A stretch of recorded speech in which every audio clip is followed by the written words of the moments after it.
ప్రభుజీ ఎక్కువగా భగవంతుని నమ్మిన వాళ్ళకి, భగవంతునికి ఎక్కువ చేరువలో ఉన్న వాళ్ళకి ఇబ్బందులు వస్తాయని అంటూ ఉంటారు కదా ప్రభుజీ, మామూలుగా వింటూ ఉంటాము. అదంతా ఎంతవరకు నిజం అంటారు? అసలు నిజంగా భగవంతుడి దగ్గర ఉన్న వాడికి కష్టాలు రావు అనేది ఎంత అబద్ధమో, భగవంతుడి దగ్గర ఉన్న వాళ్ళకి ఎక్కువ కష్టాలు వస్తాయి అనేది కూడా అంతే అబద్ధం. ఈ ప్రపంచంలో అందరికీ కష్టాలు సుఖాలు వచ్చి తీరుతాయి. ఇప్పుడు చూడండి, నేను చెప్పాను అనుకోండి, ఈ సంవత్సరం ఎండాకాలం లేదు, మీరు నమ్ముతారా? ఎలా సాధ్యపడుతుంది ప్రభుజీ? పడదు కదా.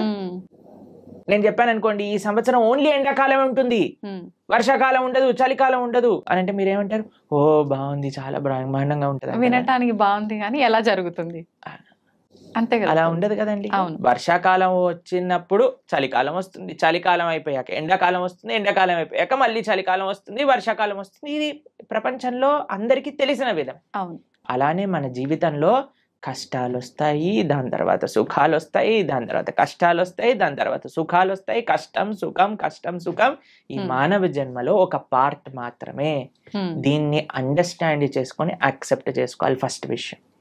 దీనికి భగవంతుడికి ఎటువంటి సంబంధం లేదు. నీ జీవితంలో అంటే మనందరి జీవితంలో కష్టము సుఖము, ఎలా అయితే ఎండాకాలం వస్తుందో, ఎలా అయితే వర్షాకాలం వస్తుందో, ఎలా అయితే చలికాలం వస్తుందో, అలానే కష్టము సుఖము మిక్స్డ్ కాలం మూడు మన జీవితంలో ఉంటాయి, ప్రతి ఒక్కళ్ళ జీవితంలో. మరి భగవంతుడు ఏం చేస్తాడు? భగవంతుడు ఏమైనా కష్టాలు తీసేసే వాడిని, నేను కష్టాలు తీయడానికే భగవంతుని మనం అపాయింట్ చేసుకున్నాము అని మీరు అనుకుంటున్నారా?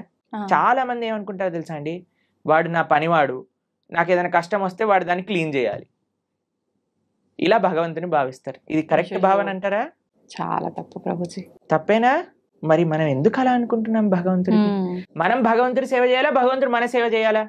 మనమే భగవంతునికి సేవ. మరి మనం ఆలయానికి వెళ్ళి చేస్తున్నాం, నాకు ఈ కష్టం వచ్చింది నువ్వు ఇది చేసేసాయి అంతే అని భగవంతుని మన సేవలో పెట్టుకుంటున్నాం. మనం ఎంత తెలివైన వాళ్ళని చూడండి. మనం భగవంతుడు కష్టాలు ఇవ్వడు, భగవంతుడు కష్టాలు తీసేయడు. భగవంతుడు కష్టాలలో దాన్ని ఎదుర్కొనే ధైర్యాన్ని ఇస్తాడు. కష్టం రూపంలో మనకేదన్నా మనం చెడు మార్గంలోకి వెళితే భగవంతుడు ఒక కష్టాన్ని సృష్టించి మనల్ని కాపాడుతాడు, ఎక్కువ ప్రమాదం జరగకుండా. అంతేకాని మనల్ని ఎప్పుడు భగవంతుడు కష్టాలు పెట్టడు, కష్టాలని ఆపడు. మీకు ఒక ఎగ్జాంపుల్ చెప్తాను. నిన్నే మేము టీవీలో చూసాము. ఒక అమెరికాలో అట ఒక ఫ్లైట్లో 2 సీట్లు ఖాళీగా ఉన్న సీట్లు ఒక్కసారిగా దే బ్లూ ఆఫ్, పేలిపోయాయట ఫ్లైట్లో. అయితే ఆ 2 సీట్లలో ఉన్న వాళ్ళకి అసలు ఎందుకు రాలేదు వాళ్ళు అని చేస్తే, వాళ్ళిద్దరి జీవితాలలో ఏదో లాస్ట్ మూమెంట్ ఏదో అయిపోయి వాళ్ళు వెళ్ళలేకపోయారట. అరే మేము ఫ్లైట్ మిస్ అయిపోయాం, ఆ డబ్బులు పోయాయి, అవి ఇవి అని ఫుల్ బాధపడ్డారట. ఎప్పటి వరకు అంటే ఆ 2 సీట్లు పేలిపోయాయి అని తెలిసినంత వరకు. ఇప్పుడు దాన్ని వెస్టర్న్ టర్మినాలజీస్ లో బర్న్ట్ టోస్ట్ ఫినామినా అని అంటున్నారు అనమాట. అది మీకు టెక్నికల్ టర్మ్స్. అది ఏంటంటే ఏది జరిగినా సరే మన మంచి కోసం జరుగుతుంది అని టైం కానీ మనకి చెప్పదు. ఇప్పుడు మనకి ఈ రోజు ఈ కష్టం వచ్చింది అని అనుకున్నా, ఇప్పుడు సపోజ్ మనకి కాలు ఇరిగింది అని మనం అనుకున్నాం, ఒక యాత్రకి వెళ్ళలేదు, తర్వాత తెలిసింది ఆ యాత్ర బస్సే బోల్తా పడిపోయింది. ఇప్పుడు ఏం కాలు ఇరగటం బెటరా, బస్ నుంచి కింద పడిపోవటం బెటరా? కాలు ఇరగటమే బెటర్, అంతే కదండి. కాబట్టి మనకి ఈ రోజు దేవుడా నాకెందుకు అలా చేసావు, నాకెందుకు ఈ అన్యాయం చేసావు అని అంటే, వెయిట్ చేయి స్వామి, నీకే తెలుస్తుంది దేవుడు నీకు అన్యాయం చేయలేదని. మనకు ఆ ఓపిక లేదంటే, ఓపిక లేదు, అర్థం చేసుకోగలిగే ఆలోచన లేదు. మనకేంటి వెంటనే అయిపోవాలి, ఇది నాకు ఇలా 2 minutes లో మ్యాగీ రెడీ అయిపోయింది, 2 minutes లో నాకు కష్టం ఎందుకు పోవట్లేదు అని మనం తయారైపోయినాం. దీనికి తగ్గట్టు చెప్పేవాళ్ళు కూడా, మీరు ఇది చేసేయండి ఈ కష్టం అలా పోతుంది, ఈ మంత్రం చెప్పండి అలా పోతుంది. అది దట్ ఈస్ నాట్ ప్రాక్టికల్ అండి. దుఃఖాలయం అశాశ్వతం. ఈ ప్రపంచంలో దుఃఖాలు వస్తాయి, దాన్ని ఎదుర్కొనే ధైర్యం కోసం భగవంతుడిని ఆశ్రయించు. రాముడిగా వచ్చాడు భగవంతుడు, రాముడికి కష్టాలు రాలేదా అండి? మీరు ఒకసారి రాముడి దగ్గరికి వెళ్ళి, రామా నాకు అసలు ఏ కష్టాలు రావద్దు జీవితంలో అంటే, పాపం రాముడు ఏమనుకుంటాడండి, నేనే అన్ని కష్టాలు పడ్డాను, నువ్వు నాకే కష్టాలు వద్దు అని అడుగుతున్నావా నా దగ్గరకు వచ్చి అని కూడా చెప్పండి. జనాలు ఏం చేస్తున్నారంటే అండి, ఇప్పుడు ఇక్కడ కష్టం తీరకపోతే దేవుని మార్చేస్తున్నారు. దేవుని మార్చడం కాదు, మొత్తం ఏకంగా ధర్మాన్ని మార్చేస్తున్నారు. దేవుళ్ళని తిట్టడము, మళ్ళీ ఎందుకు నిన్ను పూజించాలి, అది ఇది మామూలుగా తిట్టరు ప్రభుజీ. అదే అంటే చేసేదేమో నువ్వు, అనేదేమో భగవంతుని. ఎంత విచిత్రం చెప్పండి. నీ కర్మలకి నువ్వే బాధ్యుడివి. నువ్వేదైతే తప్పు చేసావో అది నీ జీవితంలో కష్టంగా వచ్చి తీరుతుంది. దాన్ని ఎదుర్కో, దాన్ని అనుభవించు, అప్పుడే ఆ కర్మ పోతుంది. కాబట్టి ఇప్పుడు ఒక చిన్న పిల్లవాడు చదువుకోలేదండి, ఎగ్జామ్ లో ఫెయిల్ అయ్యాడు. ఇప్పుడు ఓయ్ నాకు టీచర్ తక్కువ మార్కులు ఇచ్చింది అందుకే నేను ఫెయిల్ అయ్యా అని అంటే మనం ఏం చేస్తామండి, ఒరే నువ్వు ఇప్పుడు ఏం చేయలేవురా, మళ్ళీ చదువుకొని ఇంప్రూవ్మెంట్ రాయాల్సిందే, ఆ ఏరియర్ క్లియర్ చేయాల్సిందే, అది నీ బాధ్యత, చదువుకోవాల్సిందే. కాబట్టి వాడే కష్టపడాలి, వాడే చదవాలి, వాడే ఎగ్జామ్ రాయాలి, వాడే పాస్ అవ్వాలి. అలానే మనకి ఎవ్వరు మోటివేషన్ ఇవ్వగలుగుతాం అంటే ఈసారి బాగా చదువుకో, ఇంకొద్దిగా వాటికి ఒక ట్యూషన్ పెట్టించగలం తల్లిదండ్రులుగా, నీ పక్కనే ఉండి ధైర్యం చెప్పగలం, అంతే కదా. భగవంతుడు చేసే పని. నువ్వు నీ కష్టాన్ని నువ్వు దాటుతూ ఉండు, నేను నీ వెంట ఉంటా. ఆ ధైర్యం భగవద్భక్తి మనకిస్తుంది. కాబట్టి ధర్మాన్ని మార్చేసే వాళ్ళు ఒక్కసారి ఆలోచన చేయండి. తల్లిదండ్రుల్ని మార్చుకోం మనం. వేరే వాళ్ళ తల్లిదండ్రులు ఏదో కొత్త బ్యాగ్ కొనిచ్చారు, స్పైడర్ మ్యాన్ బ్యాగ్ కొనిచ్చారు, మా అమ్మ నాన్న స్పైడర్ మ్యాన్, నేను వాళ్ళ ఇంటికి వెళ్ళిపోతాను, వెళ్ళిపోతామా?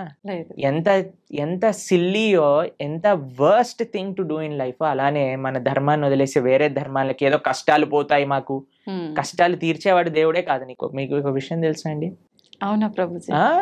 ఎవరైనా చెప్పారనుకోండి ఇది చాలా పవర్ఫుల్, మొత్తం కష్టాలని పోతాయి, అక్కడికి అస్సలు వెళ్ళకూడదు. ఎందుకని ప్రభుజీ? ఎందుకు అని అంటే ఇప్పుడు కష్టాలు పోయాయి అనుకోండి, మన కర్మ ఎప్పుడో ఒకసారి మన కర్మ అనుభవించాల్సిందే కదా. ఈ రోజు కాకపోతే రేపు తప్పదు. కాబట్టి నీ కష్టం ఈ రోజు మాయమైపోయింది అని అనుకోండి, ఈ రోజు మాయమైపోతుంది, రేపు వస్తుంది, దాన్ని నువ్వు తప్పించుకోలేవు. అంటే మనం చేసుకునే కొన్ని పుణ్య కార్యాల వల్ల మన పాపాలు తొలగిపోయే అవకాశం ఉంటుంది అని అంటారు కదా ప్రభుజీ.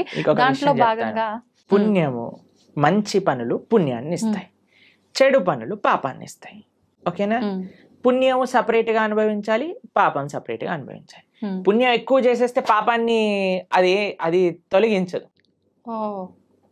అర్థమైందా మీకు?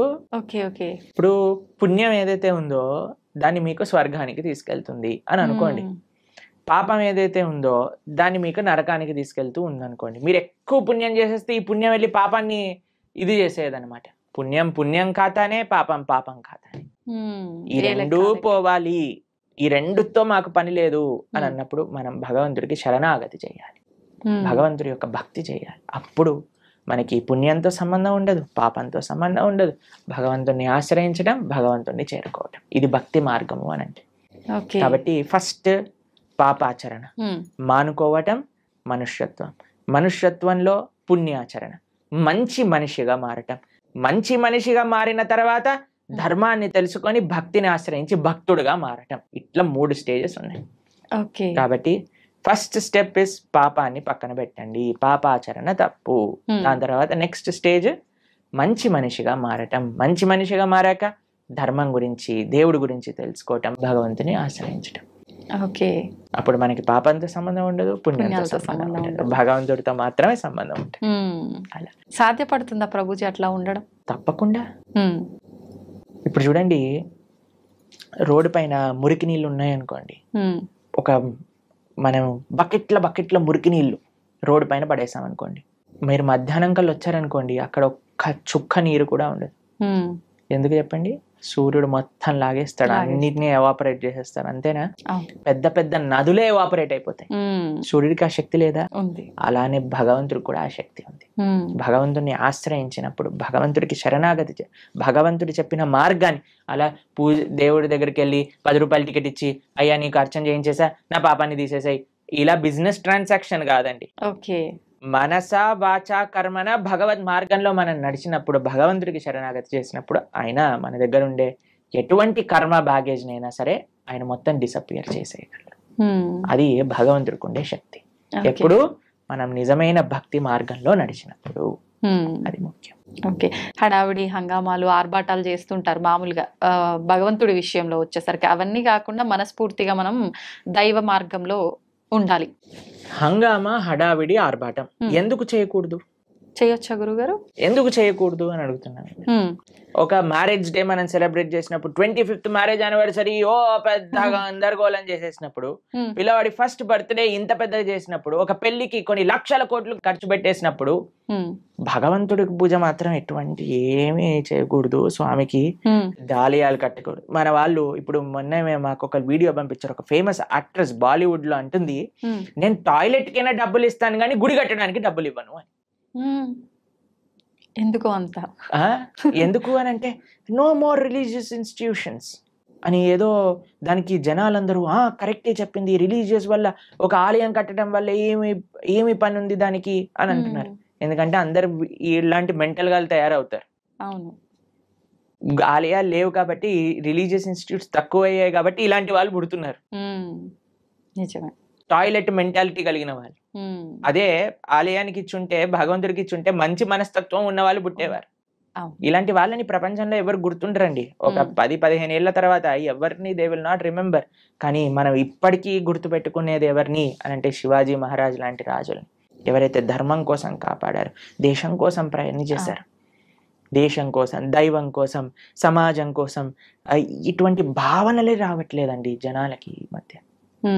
మొత్తం ఫ్యాషన్ అయిపోయింది. భగవంతుడి యొక్క ఆలయం రామ మందిరం కట్టడానికంటే ఎందుకు ఇన్ని వేల కోట్లు, అందరినీ పేద ప్రజలకు పంచేయచ్చు కదా. ఎన్ని రోజులు పంచుతావు, ఎన్ని రోజులు పంచుతావు అనేది ప్రశ్న. ఈ రోజు నువ్వు అన్నం పెట్టగలవా, రేపు పెట్టగలవా, ఎల్లుండి పెట్టగలవా, ఆకలి తీరుతుందా? కానీ భగవద్ ఆలయం ఏం చేస్తుంది అంటే మనసుని మారుస్తుంది, ఒక మంచి ప్రేరణనిస్తుంది. ఒక ఆలయం దేన్ని విషయాలకి కేంద్రం చూడండి మీరు. ఒకటి ఆర్ట్, కల్చర్, ట్రెడిషన్, హెరిటేజ్, ఎన్నిటిని నిలుపుకుంటుంది రామమందిరం.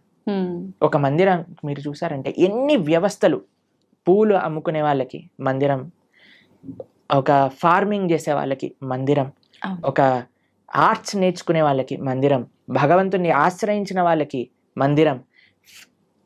ఒక మనసులో ఒక ఉత్సాహం, ఒక నమ్మకం, ఒక విశ్వాసం, ఒక ధైర్యం కావాలంటే గుడికి వెళ్తామండి. మీరు మీ జీవితంలో ఎప్పుడైనా వెళ్ళారా అలా? అందరం వెళ్ళే ఉంటాం కదా. ధైర్యం కావాలి. భగవంతుడా మేము ఈ కష్టంలో ఉన్నాం, ఒక ధైర్యం నింపుకోవడానికి భగవంతుడి దగ్గరికి వెళ్ళి చెప్పుకుంటాం మనం. ఎక్కడికి వెళ్తాం ధైర్యం కావాలంటే చెప్పండి. అసలు ఈ ప్రపంచంలో ఎక్కడైనా ఏ ప్రదేశం ఉందా ధైర్యం కోసం వెళ్ళడానికి? మీరు థియేటర్కి వెళ్తే ధైర్యం వస్తుందా? లేదు. పార్క్కి వెళ్తే ధైర్యం వస్తుందా? లేదు. షాపింగ్ మాల్కి వెళ్తే ధైర్యం వస్తుందా? భగవంతుడి దగ్గరికి వెళ్తే ధైర్యం వస్తుంది. ఆ నమ్మకం, ఆ విశ్వాసం, ఆ పట్టుదల. ఏదో ఒకటి ఇన్స్టిట్యూషన్ మన కల్చర్ని, మన ఆర్ట్ని, మన ట్రెడిషన్ని, మన సాంప్రదాయాన్ని నేర్పించే ఇన్స్టిట్యూషనే మందిరం.